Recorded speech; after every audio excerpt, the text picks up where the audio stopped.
salaamaaleykum mbokk téléspectateurs yi mbokk internet yi dal leen nag jàmm ci seen chaîne MTV alors comme ni ko daal di defee saa su ne tey nag dañuy fas yéene fekk ki nga xamante ne moo di Pape Youssoufa Diouf fii ci Tëngéej alors Pape Youssoufa Diouf nag nekk benn leader bu ambitieux nekk vraiment benn jeune boo xamante ne il est très intéressé par la politique bokk fi nga xamante ne moo di parti Awalé présidé donc par le président le ministre du moins Abdourahmane Diouf le ministre actuel ñoom nag ñu ngi ci ginnaawam di ko épauler di ko encourager ngir daal di réaliser le projet alors ki nga xamante ne nag moo di Pape Youssoufa Diouf moom mooy c'est le coordonnateur national de la jeunesse du parti Awalé mais aussi il est le délégué départemental à la communication du parti Awalé de Rufisque alors ci kaw loolu nag ñu ngi nuyu ñëpp di nuyu kilifa dine yëpp mu am nag benn tiis bu fi amoon démb vraiment mu nekk une perte nationale nekk une perte pour toute la oumma islamique di Abdourahmane di ki nga xamante ne moo di le khalife général des Layènes Mouhamadou Makhtar Laye moo fi bàyyeeku woon vraiment ñëpp ñàkk Layène ñàkk na Mouride ñàkk na Tidiane ñàkk na vraiment Niassène aussi ñàkk na toutes les confréries vraiment ñàkk nañ mu nekk une perte nationale une grande perte pour toute la oumma islamique ñu ni ñaan nag sunu borom yi dara tawul mu daal di ñu tas si yokku leeram daal di ñu tas si barkeem alors balaa buñ jógee ci loolu nag dañ ko daal di bàyyi mu présenté wu ngir ñu mën a dugg ci débat bi. Merci beaucoup Mara. Salaamaaleykum mbokki internet yi salaamaaleykum waa Sénégal. maa ngi nuyu ñëpp ku ci nekk si turam ak si santam di am mbégte rek tey ñëw ci MTV. di laxasu si sa kàddu yi nga toftal sànq jaale la communauté layène. si Mouhamadou Makhtar Laye mi nga xamante ne moo fi wàññeeku. donc muy xalifu Layène waaye aussi nekk kilifa ci umma islamique bi donc ñu ngi profité di ko jaale suñu mbokki jullit yëpp di ko jaale aussi la famille Layène waaye aussi mu amaat beneen kilifa muy Mouhamadou Badio Camara di nekk président conseil constitutionnel nekk aussi premier président cour suprême donc wàññeefu aussi tey jii may profité di ko jaale aussi famille di ko jaale Sénégal gi yëpp parce que kilifa la woon di ko ñaanal yàlla aussi mu jéggal ko yërëm ko di am mbégte ak kontaante bokk ak yow plateau bi di ñaan yàlla ñu terminé ko ci jàmm ak salaam. alors jërëjëf Pape Youssoufa Diouf sa kàddu yi vraiment am na solo lool alors dañuy daal di démarrer nag ci li nga xamante ne mooy xew-xewu dëkk bi c'est-à-dire de l'actualité politique alors d'abord kan mooy Pape Youssoufa Diouf. merci beaucoup Mara laaj nga laaj bu naqaree tontu. parce que ni ko olof di waxee rek nit du wax ci boppam. waaye Pape Youssoufa Diouf de mën naa ni ab taalibe bu xeebu la. dëkk Tëngéej juddoo Tëngéej yaroo Tëngéej. màggee Tëngéej mën naa ni temps bi ñu génnee mooy bi ñu amee bac dem université Cheikh Anta Diop dem jàngi. ci lañ génn Tëngéej waaye Pape Youssoufa Diouf man nag comme ni ma ko waxee sànq rek Tëngéej laa jàngee. fi laa defee sama CI ba sama terminal avant may dugg école nag def naa daara à Diourbel kër sëñ Mboy May Cissé muy profité di ñaanal waa kër sëñ Mor Mbaye Cissé yëpp yàlla defal leen jàmm ak salaam waaye aussi bi ñu jàngee ba pare yàlla def ñu doon ay enseignant jàngalekat ci wàllu mathématique moom la ñu jàng tey àdduna di dox ba bi ñuy nekk aussi étudiant loolu aussi fàtte naa ko nekkoon nañ ci mouvement estudiantin bi ñu ginnaaw bi ñu génnee ci mouvement associatif yi lu ci mel ni gox bee ma dëkk am na association pour le développement de Guendel 2 notre quartier nga xamante ne nekk naa ci membre simple nekk naa secrétaire nekk naa vice coordinateur nekk naa ci aussi coordinateur. bu ñu jógee loolu aussi ci lañ dem ci mouvement estudiantin à l'université Anta Diop fi ma nekkoon muy fac science.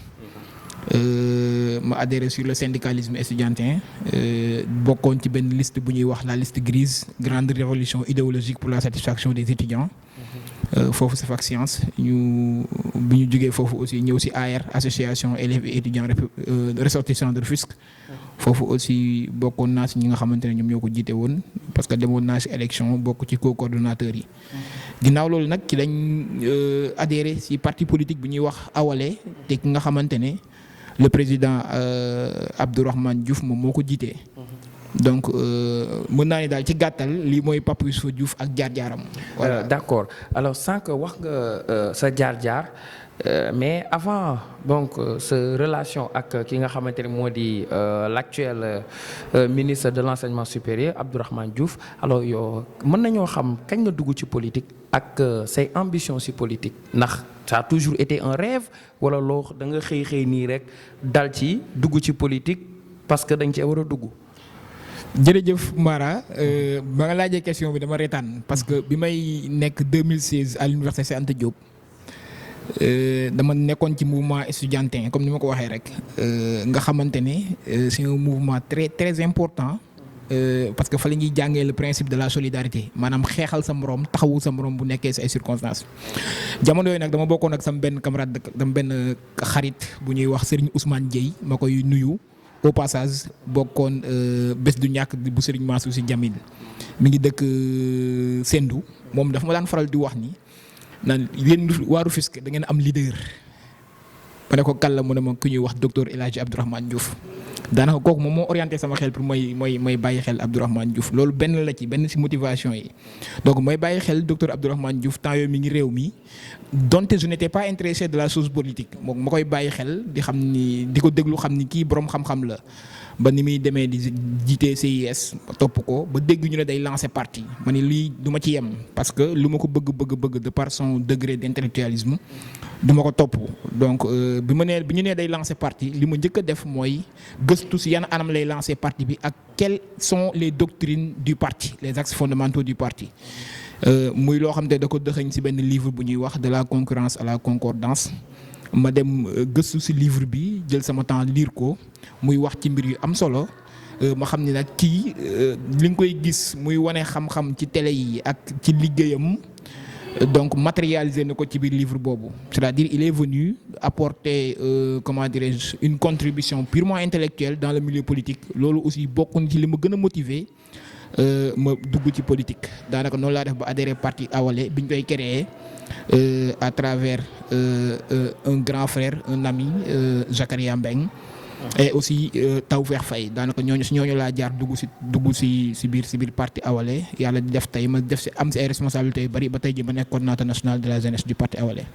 alors très bien ci réponse yi nga xamante ne apporté nga ko vraiment clarifier nga lu bari ci sa parcours ak ci ki nga xamante ne moo di Abdourahmane Diouf bi nga xamante ne moo tax tey nga dugg ci politique alors tey jii nii est-ce que mën nga ñoo wax un peu ci docteur Abdourahmane Diouf daam raay nga ko mais il faut que nga xaw a xóotal tuuti parce que bon docteur Abdourahmane Diouf bon il est un peu mal connu parce que donc vraiment par sa qualité d'étude par ses performances vraiment il mérite d'être beaucoup plus connu alors loolu nag yow yaa ñu ci mën a wax expliquer nous exactement kan mooy docteur Abdourahmane Diouf ci politique u Sénégal. jërëjëf Mara question bi aussi comme yeneen ni rek xaw na metti parce que man mën naa ni docteur Abdourahmane Diouf man dama koy dund. c'est-à-dire au-delà mu nekk sama leader c'est un idole pour moi. donc c'est un idole parce que aussi muy idole bu jara def idole. si yaram surtout. ci tegginam aussi. mais si responsabilité am. voilà en dehors du degré d'intellectuel ak tout ça. bon li nga wax sànq c'est hyper important li koy firndeel mooy bi ñuy dem élection législative yi yële passé mooy avec Aar Sénégal. dañuy dox ak oto bi ba benn paa ne ma sama doom kii kan la ma ne ko kii de la coalition Aar Sénégal la te docteur Abdourahmane Diouf nekk ci. mu yëngal bopp bi ma ne ko papa lan la mu ne ma kii Sénégal xamuñu ko bu baax. mu ne ma kii la sous-région moo ko xam man j'ai fait ne ma def naa Suisse 20 ans. ma ne ko yow mii war nga xam Abdourahmane Diouf effectivement mais nag comme que tey jii il participe à l'exercice du pouvoir mën naa ni tey si liggéeyu bu rafet sénégalais ñu ngi koy bàyyi xel derrière le président Bassirou Diomaye Diakhar Faye et le premier ministre Ousmane Sonko. Abdourahmane c'est quelqu'un koo xam te ne c'est un Rufisquois comme moi. donc mu juddoo Sénégal gi jàngee Sénégal ba bi mu amee bac daanaka bi mu amee master autant pour moi UGB ci la génn dem jàngi bitim réew. Il est connu dans le milieu du commerce international, c'est un expert en commerce international. Nekk aussi diplômé en communication et marketing. waaye aussi bu ma doon en droit aussi. en droit daanaka droit constitutionnel xam nga droit des affaires surtout xam nga muy borom xam-xam boo xamante ne foo natt yaram ak tegginam dépassé na ko. donc mu waxoon wax ju am solo boobu bi muy dugg ci politique li ko ay waajuram waxoon muy lu ñu motiver aussi ñun tamit lu ñuy bàyyi xel. parce que lim ñuy xamal mooy politique gu léegi de yéen ñi nga xamante yéen lay àndal di liggéey muy samay ñoñ. jëm leen fexe ba ci champ politique bi bu leen fi wax wala ngeen def fi loo xamante ne ëllëg dañ naan seeni doom sa baay moo defoon lii wala sa baay moo defoon laa. loolu nag muy ay kàddu yoo xamante ne waajuram da ko dénkoon moom aussi moo wëlbatiku dénkaat ñu ko. donc mën naa ni tey il est dans la responsabilisation de ses camarades de parti comme ni ma koy tuddee. si en gàttal daal kooku moom mooy docteur Abdourahmane Diouf man dina ma dis trop moom mooy man may wax ci moom. yàlla nag di def ba mu créé parti Awalé nekk président bi.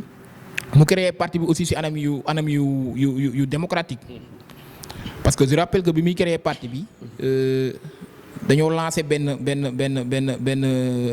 benn formulaire te dañu bëgg a indi suñu contribution sur la politique du Sénégal donc ñu ngi ci woo Sénégalais yépp bi nit ñi ñëwee ci lañ doog a waxtaan ci parti bi ni muy tudd ci lañ doog a waxtaan ci parti bi quels sont ses axes fondamentaux muy loo xamante ne daanaka bu ko neexoon moom mën na tëju ci nekk xalaat turu partem xalaat idéologie parti bi xalaat couleur yi xalaat lépp mais c'est une personne très démocrate xam nga koo xamante ne te bu ko xalaatoon dina ko mate effectivement parce que ñëpp nangu nañ ni boroom xam-xam la mais comme ni ma wax sànq rek ci démocratie lay dox moo tax mu woote bu ñu ñëw ñu teg ce qu'on appelle le DG plan teg xalaat ci couleuru parti bi xalaat ci tur beeg yëpp doog a lancer le parti Awalé.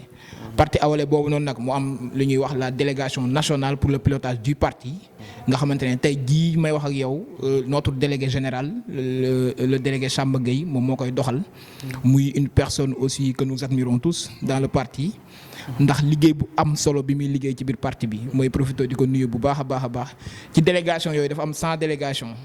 100 délégations yooyu nag la jeunesse da cee bokk. c'est une délégation à la jeunesse délégation nationale à la jeunesse yàlla def man ma jiite ko.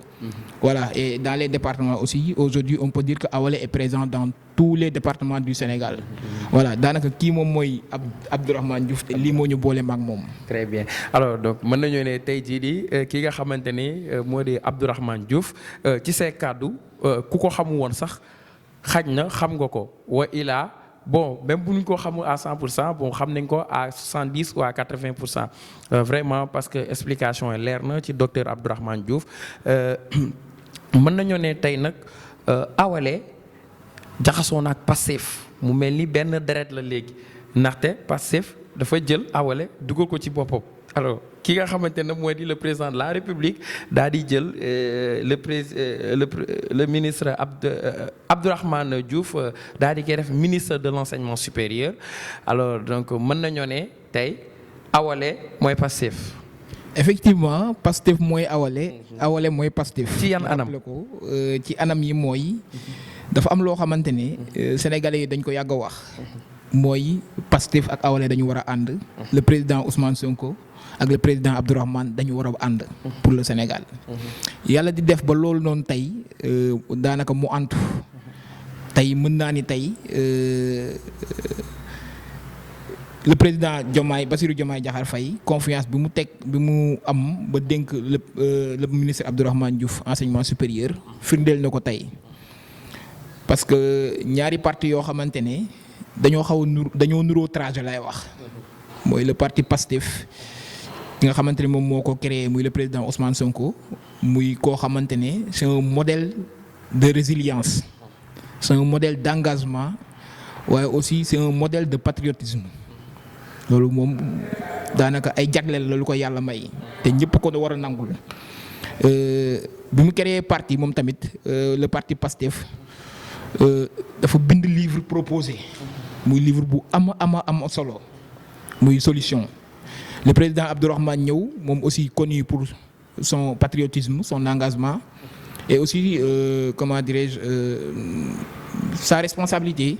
moom aussi mu ñëw créer parti bind livre proposé.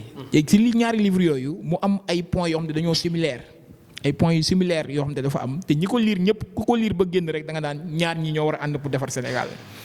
donc yàlla def ba loolu tey ñu matérialiser ko Pastef di dem élection coalisé ak Awalé. Je rappelle que Awalé est un allié de Pastef. et tey jii ñu am benn projet commun pour le développement du Sénégal ñu nag actuellement ñuy participer pour pour la réussite de ce projet là. yàlla def tey le président Ousmane Sonko jiite gouvernement bi docteur Abdourahmane Diouf nekk ci ministre de l'enseignement supérieur. donc rek. alors tegal sa tànk foofu tuuti ci ministre de l'enseignement supérieur alors donc gis nañ ni dafa am ay réformes yu bees nga xamante ne jël na ko mooy bu njëkk da nga daan gis élèves yi dañ daan def bac xaar ay 2 mois wala après 3 mois. ñu seen orientation soog a génn dans les différentes universités léeg-léeg sax nga gis un élève bu am bac pendant 1 an donc doo comprendre duñ ko orienté alors le docteur Abdourahmane Diouf keroog ba mu waxee déglu nañ ko ci émission bu mu amoon RTS dafa indi ay leeral nee na léegi procédure d'orientation bi dafay commencer avant le bac nga xam ne dina leen mën a permettre 1 an juste une semaine juste après le bac. donc ñëpp daal di jot seen orientation alors loolu valeur ajoutée boobu noonu nan nga ko jàngatee. loolu c'est une excellente chose te man mën naa ci wax lu bari parce que je rappelle que moi je fais partie de la première génération qui ont connu Campus Sène la plateforme Campus Sène man bi ma may bac vacance na 9 mois la vacance 9 mois. muy loo xam ne presque at muy loo xamante ne perte bu garaaw la man dem naa ba nga xamante ne sama niveau sax dafa wàccoon bi ma amee bac tellement que vacances yi ma passé woon moo neexoon. léegi nag yàlla di àdduna di dox ba tey jii mën naa ni bac bii passé képp ku suivre procédure orientation yi duréwul lu mat 2 mois xale yi bi ñu amee bac au mois de juillet avant octobre orienté nañ leen ku si nekk xam nga université ba nga jëm. loolu nag tëbul tëb rek def ko wala boog gouvernement bi tëbul tëb rek def ko. le gouvernement à travers le ministre de l'enseignement supérieur dañoo organiser ab séminaire yóbbu ko Saly dem woo bépp acteur boo xam ne da nga bokk ci enseignement supérieur ñu tëju foofu pendant 3 jours xalaat ci problème mu enseignement supérieur bi. proposé no problème bi ñu njëkk a gis boo xam ne dafay lor enseignement supérieur sénégalais mooy le calendrier universitaire ni mu mel.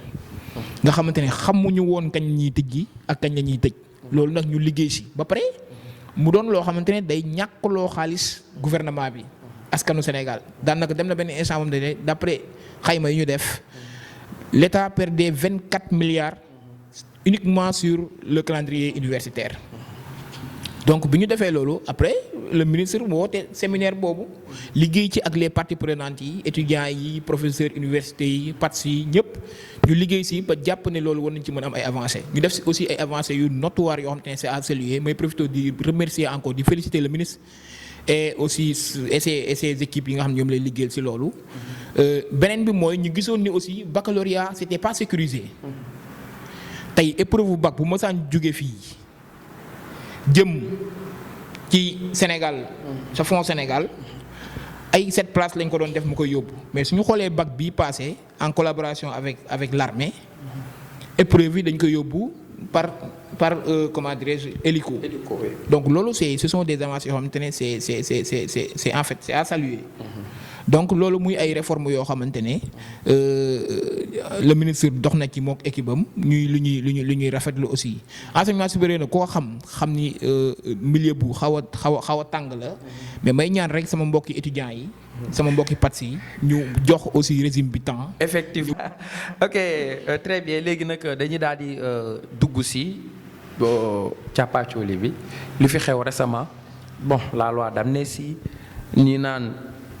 Loi bi est-ce que tey mën nañoo retourner à la situation ante c'est-à-dire donc invoquer ce qu'on appelle la rétroactivité mais avec li gars yi bëgg donc cool yi bëri na lool mais àndut ak rétroactivité alors looloo tax Amadou Ba indi benn loi boo xamante ne peut-être bu ñu ko voté Assemblée nationale dina xaw a rectifier tuuti les erreurs parce que xam nañ ne li nga xamante ni moom la waa Pastef bëgg àndut ak donc retour de la situation en arrière donc lan nga ñu ci mën a wax ak cool yi c'est-à-dire loi bi nga xamante ne dafay interpréter alors interprétation boobu nag alors dafa leeral nii d'abord on interprète une loi qui n'est pas claire alors ci interprétation boobu nag dafa indi lu am solo moo di képp ki nga xamante ne maanaam rey nga nit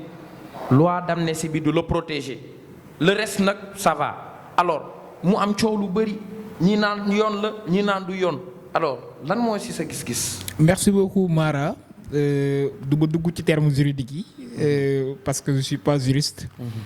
mais li ma gën a neex ci mbir mi. mooy le fait que le régime actuel n'est pas pour la promotion de l'impunité. parce que wax nga ko sànq. loi bi bu njëkkoon leerul. li fi jot a xew 2021 ba 2024 gis nañ ko. ay nit yu ñu jël torturer leen rey ay ndaw.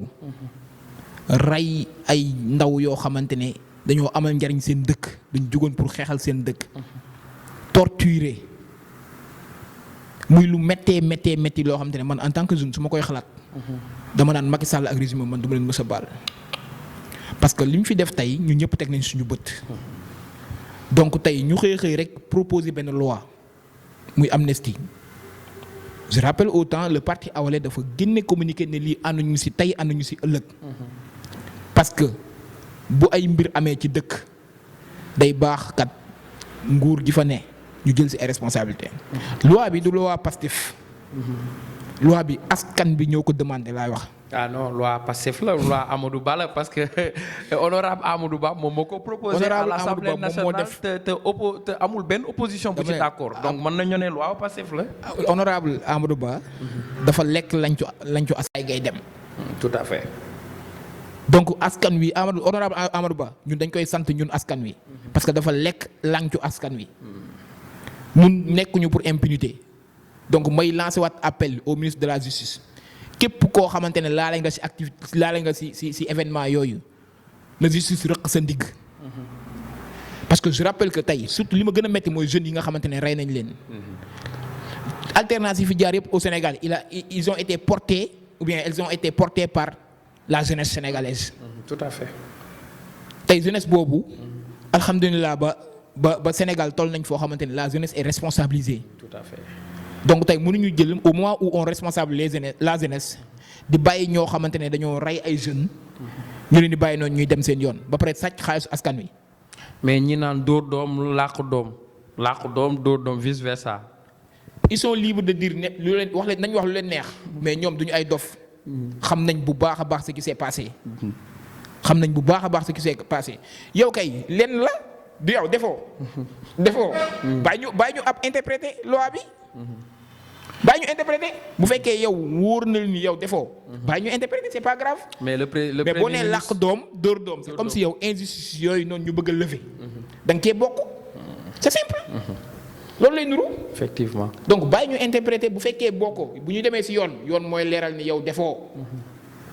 mais am ngeen certitude ne Amadou Ba li mu wax dinañ ko def mooy maanaam képp ki nga xamante ne sax dafa bokk ci régime Pastef sax lu yoon loi day dal sa kaw. mais dafa am benn affaire boo xam te ne ñun moom lañ yàgg a prôné te moom lañ toppee le gouvernement. mooy la loi est faite pour tout le monde. la loi a un caractère général. tout à fait te loolu ci le régime bi di dox. loolu honorable Amadou Ba li mu wax noonu. mais loolu c'est la loi quoi loolu c'est ce qui est mentionné dans les textes mais problème bi mooy xam nga loi ak politique dafa uute tamit. politique parfois ba tey jii régime bi defagul lu war ak loolu de principe yooyu. principe juridique yooyu ba tey jii régime bi defagul lu war ak loolu. tout à fait. defagul lu war ak loolu. donc na sa xelu sénégalais yi dal. te xam ni ñun li fi amoon li fi xewoon dootu fi xewaat. bu ñu fàtte aussi le premier ministre loi d'amnistie bi moo ko génnee ak le président aussi. loi d'amnistie bi moo ko génne. bien sûr ah oui loolu moom c'est la triste réalité ah. xam nga aussi on a compris wax nga ko sànq ne droit wute na ak politique. ça c'est vrai. yaa ngi dégg. koo xamante ne tey yaa ko jàppoon ne dafa def. xëy génn ko ne defut. mais amoo ay raison li nga mën a def mooy laxasu ci loi d'amnistie ne moom moo ko génne seen loi langage la ñoom. mais ñun tey xam nañ ni topp bi ñu topp le président Ousmane Sonko ay saupoudrage la woon. dañu wax di dëgg. le président Diomaye benn tweet la def benn test la def. ñu jàpp ko jëli tëj ko 1 an. nga xëyaat génne ko mais boo faa mu ut ay raison faa mu ut ay raison loo ko layalee raison politique mooy loi d'amnistie bi la loi d'amnistie boobu tamit sa askan moo njëkk a wax ni d'accord uñ ci autant bi ñu koy voté. donc ñoom ñooy indiwaat donc ces arrestations là ne sont basées sur aucune. mais ce sont sur aucun fondement juridique quoi. C'était des arrestations politiques. Des arrestations politiques. loolu Sénégal ñëpp àdduna ñëpp a teg seen bët. C'était des arrestations politiques. Le président Diomaye lu mu wax ba ñu arrêté ko. Qu'est-ce qu'il avait dit? Uniquement pour liquider un adversaire politique. C'était ça. te loolu en fait Macky Sall dakaa wax ñëpp teg seen bët ñëpp dégg ko mu jëfee ko ñëpp teg seen bët. dafa taxawoon ne je vais réduire l'opposition à sa plus simple expression. te fan la commencé Karim Wade Khalifa Sall président Ousmane Sonko dëgg la wala dëgg donc c'était des arrestations politiques. ñoom daal fu ñu toll nii li ñu leen war mooy. askan wi comprendre nañ bu baax de mënuñu leurrer askan wi de. askan wi dañoo yeewu léegi sur la chose politique. sur l'actualité politique sur ce qui se passe. fu mu toll nii gis naa ay benn ñaar jug ne dañuy xajamal. ñooñu. benn ñaar ñooñu ñan lañ. bëri na. bëgguma tudd tur. bëgguma tudd mais gis nañ. on a bien compris. benn ñaar boobu amuñu benn représentativité. d'accord léegi nag dañ daal di ñëw ci lu am solo moo di corps de contrôle Cour des comptes Ousmane Sonko gis nañ ko en amont mu génn def sorti ne y a eu falsification ci chiffre des finances publiques te ne waxoon na sax ne. bés bu Cour des comptes génnee alors li mu waxoon sax lii Cour des comptes di génnee sax mooy gën a doy waar moom li mu wax te effectivement donc ça s'est passé comme ça. merci beaucoup Mara xam nga dafa am loo xamante ne kenn du ko weddil ki yor nguur ki yor pouvoir ki nga xamante ne moom moo yor les éléments techniques pour mën a vérifier les chiffres.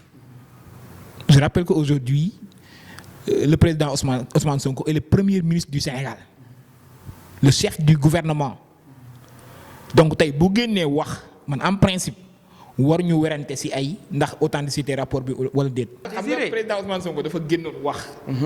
rapport bi génn dëggal. génnaatoon na wax waa FMI di génnaat dëggal. xam nga loolu li muy firndeel bari na. donc ñoom ñooy jëf ay manipulation c'est-à-dire à chaque fois qu'il y a une actualité boobu da leen di dugal ci seen mbuxum ak seen nu ñu koy waxee doy waar gi ñu nekkee woon. ñoom dinañ génn teg ay principes contradictoires c'est leur rôle ils sont dans l'opposition. mais ñun li may wax sànq rek ñun askan wi yeewu nañ ñun ndaw ñi yeewu nañ xam nañ li nga xamante ne moom mooy raisonnable ak moo raisonnable. tout à fait. donc nous aujourd'hui on a les chiffres. kenn mënatuñu nax ci ay chiffres. daan nañ fi jël ay organismes. ay institutions. di ko manipuler nu leen neexee. di manipuler ay chiffres nu leen neexee tey nag yàlla dafa def ñun ñooy exercer pouvoir bi. ñun ñoo xam chiffres yi. wax naa ko sànq dañ bokk ci pouvoir. mais nekk aussi ci ay institutions aujourd'hui. tout à fait. Mara yàlla xam na ni am na yenn bërëb yom ne boo fa demee ci ngay xam gars yi li ñu fi def. dañoo yàq dëkk bi. gis nañ récemment dans les centres des œuvres universitaires. jëye bi nga xamante ne moom la fa gars yi def. gis nañ ko université Cheikh Anta Diop. kudd gis nañ fa kurus bu jam ñaajo mooy profité di nuyu directeur yooyu. précisément la directrice Fama Dieng. nekk membre du parti Awalé. nekk directrice kurus bu jam ñaajo je rappelle que moom mooy la première femme directrice d'un centre régional universitaire. donc ma koy nuyu bu wax ci liggéey bu rafet bi muy def aussi di nuyu l'ensemble des directeurs yi nga xamante ñoo nekk ci yeneen centre des œuvres yëpp. donc falaa bokk parce que man mi di wax ak yow maa ngi université Amadou Mahtar Mbow. ci centre régional bi. donc ñu fekk fa aussi liggéey yàqute goo xamante ne. buñ la nee rapport wax na ko rek yow da ngay dëggal yow mi nekk sur le terrain yow mi xam li nga fa fekk. tout à fait. donc tey dëkk bi foofu la toll. moo tax aussi appel bi may lancé waat askanu Sénégal. mooy ñu may temps régime bi. may temps régime bi voilà donc en parlant de may temps régime bi may nañ leen temps 1 an. bon 1 an bi bon c'est juste un départ mais bon lan nga ñu ci mën a wax. ci bilan wu le président Bassirou Diomaye Diakhar Faye ak ñi nga xamante ne vraiment ce sont ces détracteurs ñu leen noo liggéeyu fi dara affaire de ay ngénte palais rek nga mën a wax ci 1 an yi bon yow. xam nga ñiy naan liggéeyu fi dara. ci 1 an. mooy ñu toog 12 ans defuñu fi tous ba ñu nangu nguur gi ci ñoom. ñooñu doo nga koy wax amul ñeneen ñun 1 an lañ toog ñu naan liggéeyu si dara ñoom toog nañ 12 ans defuñu fi tous. pour la première fois dans l'histoire politique du Sénégal.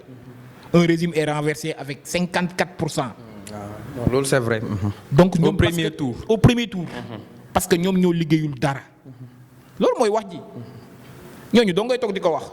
mais ñun tey boo gisee régime biir c'est-à-dire fondement yi ñuy teg xam ni ñii tey dañu bëgg a liggéey Sénégal. li may njëkk a wax rek mooy ñoom seen référentiel de base de politique publique bi nga xamante ne ñoom moom la ñu waroon moom la ñuy liggéey Sénégal. muy le plan Sénégal émergent. bu ñu fàttali ko dañu dem jox ko cabinet fay ko cabinet bi ñaata 2 milliards. loolu rek c'est un mauvais signe. mais li nga wax am na solo taxawal tuuti foofu. foog ñu ne parce que le plan Sénégal émergent aussi ki nga xamante ne moo di Abdou moom nee na lu si bëri. da ngeen xool ci projet bi da ngeen xool. bul ma wax copie collé ngeen def ci plan Sénégal émergent. tey boo mu waxoon beneen koo xamante ne c'est-à-dire en fait. waxoon na ba wax sa épage. non bul ma waxi Abdou Mbow sincèrement Abdou Mbow bon c'est quelqu'un que je respecte bien mais nag wax fa dëgg neex yàlla aujourd'hui du koo xam ne ku ñuy déglu la. politiquement. parce que 12 ans yi nii askan wi déglu nañ leen teguñu suñu loxo dara donc du tey jii lañ ko mën a déglu man du ma tudd Abdou Mbow sincèrement je suis désolé Mara. maintenant mu xam ni aussi le président Ousmane Sonko du moromam. waaw Abdou Mbow dafa war a xam loolu. Abdou Mbow li ko waroon mooy dem toog bàyyi askan wi ñu déroulé parce que dañ kaa jox pouvoir 12 ans defuñu fi dërëm encore une fois de plus donc man du ma toog tey fii di tudd Abdou Mbow. alors Pape Youssoufa tey. lan mooy projet wu partielu Awalé vraiment boo xamante ne peut-être dafay ñëw en parallèle avec projet wu Pastef ci kaw loolu aussi quand on parle de jeunesse de projet wu partielu Awalé donc sûrement on parle de la jeunesse aussi de Awalé alors donc en grosso modo yan kàddu nga ñu mën a wax allant dans ce sens. merci beaucoup Mara. Awalé mën naa ni c'est un parti très bien structuré. À sa tête docteur El Hadji Abdourahmane Diouf nekk actuel ministre de l'enseignement supérieur de la recherche et de l'innovation. muy parti boo xam ne comme ni ma ko waxee sànq il est actuellement piloté par une délégation nationale pour le pilotage du parti dont le délégué général c'est Samba Gueye. Awalé boobu nag ñu ko créé ko en 2021 le 31 octobre 2021. mu amoon ñetti poñ yoo xamante ne ci la bëgg a liggéeyee Sénégal wala ba bëgg a participer li nga xam ne mooy liggéey Sénégal. bi ci njëkk mooy afro-souverainisme. beneen bi mooy solidarité sociale. beneen bi aussi moom mooy patriotisme économique moom mooy ñetti poñ yi nga xamante ne. moom lañ bëgg a liggéey Sénégal léegi nag projet boobu bi muy dox ba ñu ñëw en 2024. gis ni kat projet boobu ak projet Pastef. daanaka li leen wute bëriwul. tey le projet Pastef li muy wax mooy souveraineté alimentaire. c'est toujours le patriotisme économique. ak yeneen yoo xamante ne méngoo nañ ko. yàlla def ba ñu bokk benn coalition Diomaye président. tey coalition bu jël réew mi ñuy participer à l'exercice du pouvoir. ci biir parti Awalé boobu mu am aussi la jeunesse Awalé nationale muy jeunesse boo xamante ne. très bien taxawal foofu parce que dama bëgg nga ñëw vraiment de manière beaucoup plus claire sur l'implication de la jeunesse xam nga ci parti Awalé. jërëjëf comme ni ñu ko waxee rek xam nga Sénégal dafa am jeunesse bu mature boo xam ne dafa participer ci histoire politique du Sénégal. tey alternance yi ma fekkee bokk na ci yi ma mën a nettali 2012 nga xamante ne le président Abdoulaye Wade moom moo fi nekkoon. mu am ay jeunes yoo xamante ne dañoo participer ci alternance ay mouvement de jeunes.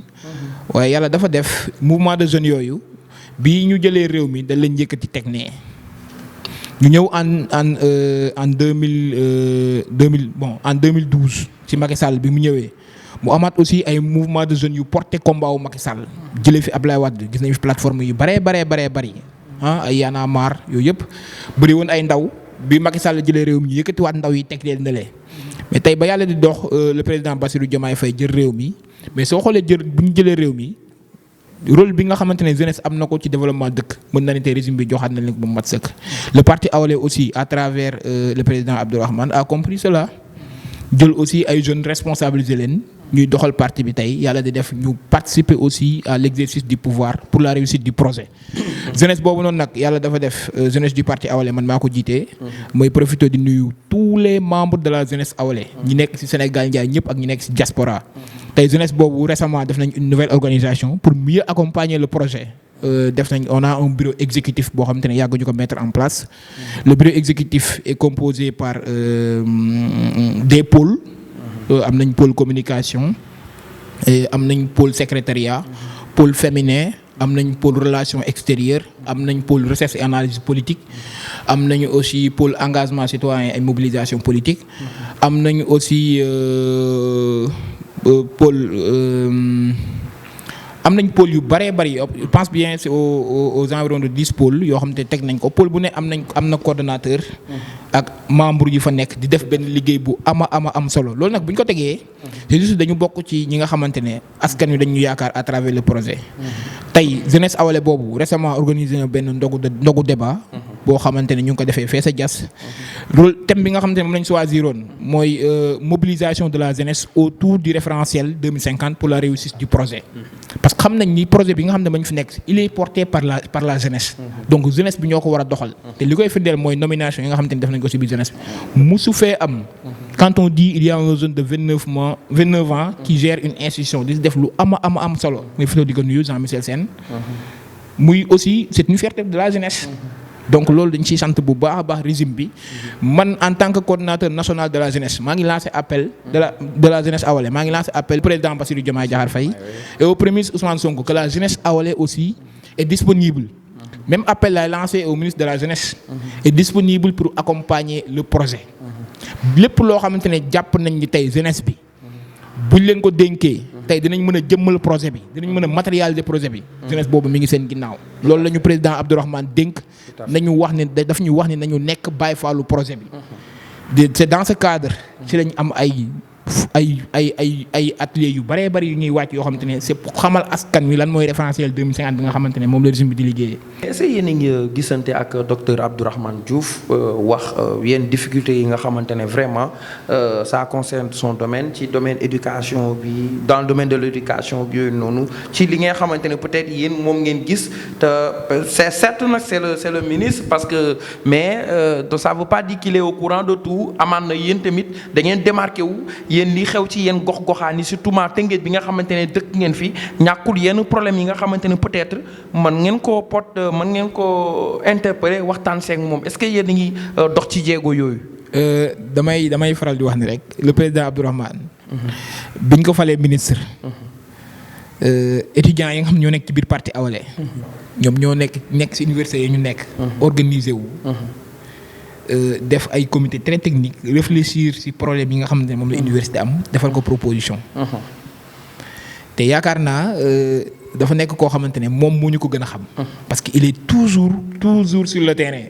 gis ngeen fan yee passé way bi leen tëggal moo ko le ministre Mabouba Diagne. dem nañ ba wax ni ñaar ñi xanaa amuñu bureau. chaque jour mi ngi ci terrain bi. par rapport ak li nga xamante ne moom la population waa Tëngéej di dund. gis nañ bu fekkee tey dëkk nga Tëngéej.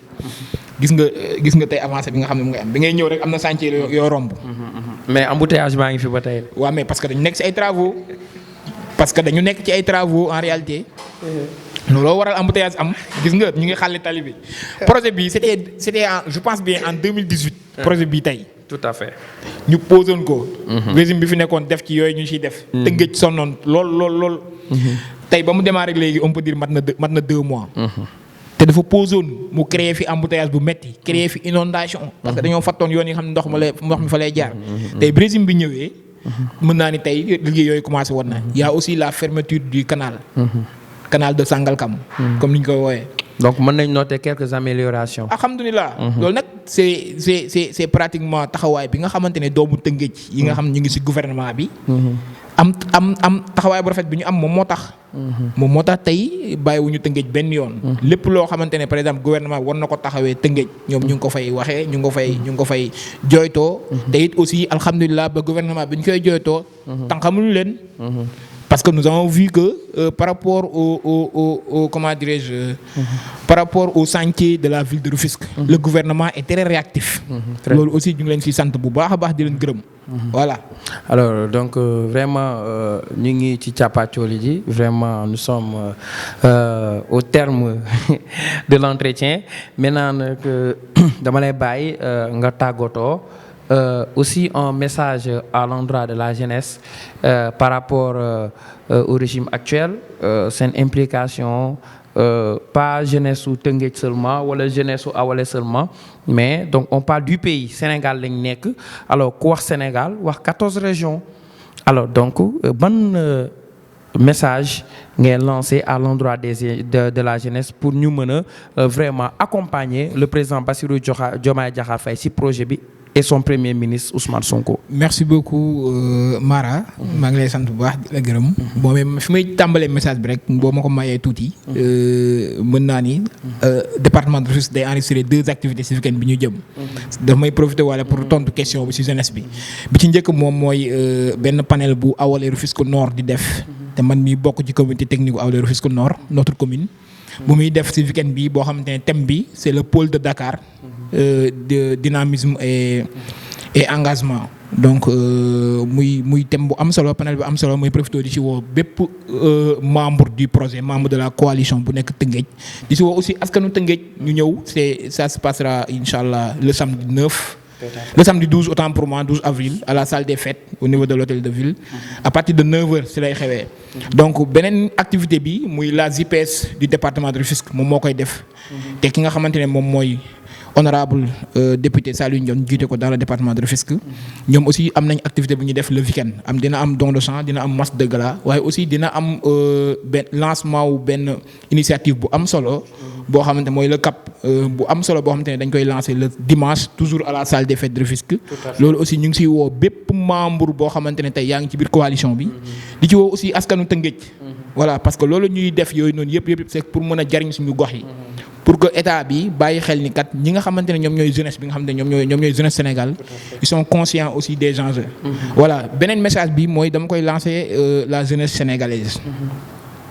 muy message boo xamante ne seen camarade moo leen koy lancer. parce que je suis jeune.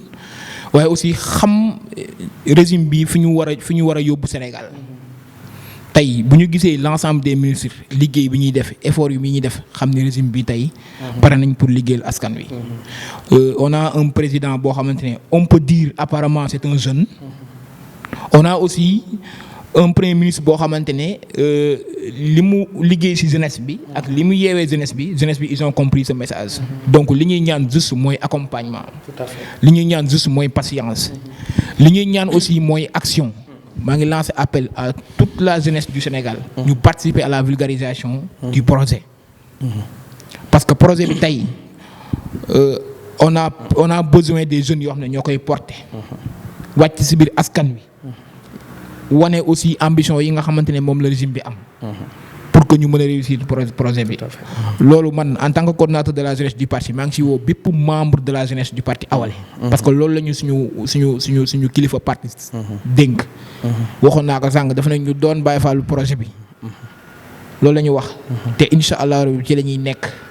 ci la ñuy nekk uniquement pour le développement du Sénégal dinañ porter projet bi dinañ ko défendre. fépp foo xamante ne war nañ fa taxaw wax projet bi pour mu réussir pour Sénégal gis ci boppam. pour que le régime le tandem Diomaye Ousmane Sonko am réussite ñun incha allah dinañ ko def. loolu mooy message bi nga xam ne moom lay lancer à la jeunesse sénégalaise di ko lancer aussi à la jeunesse du parti Awalé. di la sant bu baax a baax di la gërëm. bu dee mën naa tàggatoo waale rek. parce que dafa am sama benn classe boo xamante ne. ñoom ndeysaan dañ may kii trop. ni may defee émission bi rek ñu may envoyer message. oui mes filles et mes fils de la seconde S. des cours solidarité school maa ngi leen di nuyu bu baax a baax.